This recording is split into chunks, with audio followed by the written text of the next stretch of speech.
दज्जाल का ज़हूर हो चुका है और वो पूरी दुनिया को अपने फरेब में डाल चुका है। ईसा अलैहिस्सलाम ज़मीन पर वापस तशरीफ़ ला चुके हैं। इमाम मेहदी अलैहिस्सलाम अपनी लश्कर के साथ शैतानी लश्कर से मुकाबला कर चुके हैं। याजूज माजूज का दौर गुजर चुका है। दुनिया बदतरीन कहत का सामना कर चुकी है।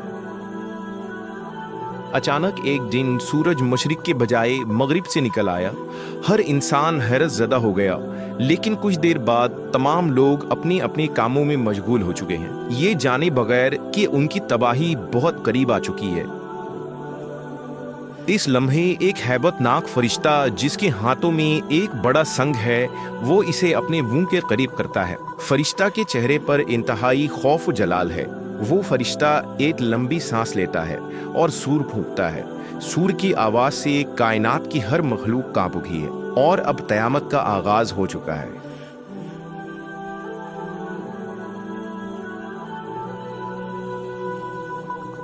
इस्लाम में फरिश्ते अरकान ईमान में शामिल हैं, यानी उन पर ईमान लाए बगैर मुसलमान होना मुमकिन नहीं। दूसरे मज़ाहिब में भी फरिश्तों का तसव्वुर पाया जाता है। कदीम तहजीबों में बाबुल वो तहजीब है जिनमें फरिश्तों का सबसे कदीम तसव्वुर मिलता है। बाबुली लोग फरिश्तों को सुकाली कहा करते थे, जिन्हें वो आसमान की रूहें और खुदा के कासिद मानते थे। यहूदियों की इब्तदाई सहीफ़ों, तिलमूद वगैरह में फरिश्तों को मलाइका कहा गया है। तौरेत में भी मुख्तलिफ फरिश्तों का तज़किरा मिलता है जो मुख्तलिफ कामों पर मामूर किए गए हैं। ईसाईयत और इंजील में उन्हें एंजल्स के नाम से पुकारा गया है। बाइबल में फरिश्तों को खुदा और इंसान के दरमियान राबता करने वाली रूहानी हस्तियों के तौर पर पेश किया जाता है। अलबत्ता अहले किताब के सहीफ़ों में अच्छे और बुरे दोनों तरह के फरिश्तों का जिक्र मिलता है, जो इस्लामी अकायद से बिल्कुल मुख्तलिफ है। कदीम अरब कबाइल की बात करें तो वो भी इस्लाम की आमद से कबल फरिश्तों के वजूद पर यकीन रखते थे। वो फरिश्तों को खुदा की बेटियां मानते थे और उनकी पूजा किया करते। लेकिन इस्लाम ने इन तमाम गलत और बातिल अकायद की इस्लाह की और फरिश्तों का सही तसव्वुर पेश किया। दूसरे अदियान के मुकाबले में इस्लाम में फरिश्तों की अहमियत कई ज़्यादा और मुक़द्दस व मोतबर है। कुरान और अहदीस में फरिश्तों के मुताल्लिक ये बताया गया है कि फरिश्तों का मस्कन आसमान है। वो अल्लाह के हुजूर हर वक्त खिदमत के लिए हाजिर रहते हैं और हर वक्त अल्लाह की हम्द सना और तस्बीह करते रहते हैं। फरिश्ते ना अल्लाह की नाफरमानी करते हैं और ना ही उनसे कोई लग़ज़िश या गुनाह सरज़द हो सकती है। अल्लाह की मखलूक में फरिश्तों से ज़्यादा कोई मखलूक नहीं। सातों आसमान फरिश्तों से भरे हुए हैं। उनमें से कोई बेहरकत है, कोई क़याम में है, कोई रुकू में है, कोई सजदा में है।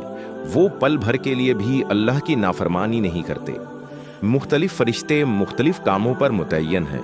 कोई नामाए अमाल लिखता है, कोई जन्नत और जहन्नम का मुहाफिज है, कोई मौसम और आबो हवा की जिम्मेदारी उठाए हुए है, कोई रूह कब्ज़ करने के काम पर मामूर है, कोई आसमानी दुनिया में ऐलान और रिज़्क़ व बरकत तकसीम करने पर मामूर है, तो कोई इस दुनिया में खुदा का पैगाम पैगंबरों तक पहुँचाता है। उन्हीं फरिश्तों में अल्लाह का एक मुकर्रब फरिश्ता हज़रत इसराफील अलैहिस्सलाम है। इसराफील अलैहिस्सलाम का नाम अब्दुर्रहमान और कुन्नियत अबू अल मनाफिक है। आपको इसराफील इसलिए कहते हैं क्योंकि इसराफ के माने कसरत और ज़्यादती के होते हैं, और ये लफ्ज़ इसराफील इनके लिए इसलिए इस्तेमाल हुआ है क्योंकि फरिश्तों में सबसे ज़्यादा पर इसराफील अलैहिस्सलाम के ही है। इसराफील अलैहिस्सलाम वो फरिश्ते हैं जो अल्लाह के सबसे करीब हैं। हज़रत इसराफील और अल्लाह तबारक व तआला के दरमियान नूर के सिर्फ 7 पर्दे मौजूद हैं। अल्लाह ने जब आदम अलैहिस्सलाम की तख्लीक की और फरिश्तों को आदम अलैहिस्सलाम के सामने सजदा करने का हुक्म दिया, तो फरिश्तों में सबसे पहले इसराफील अलैहिस्सलाम ने सजदा किया था, जिसके इनाम में अल्लाह ने पूरे कुरान मजीद को उनके माथे पर लिख दिया।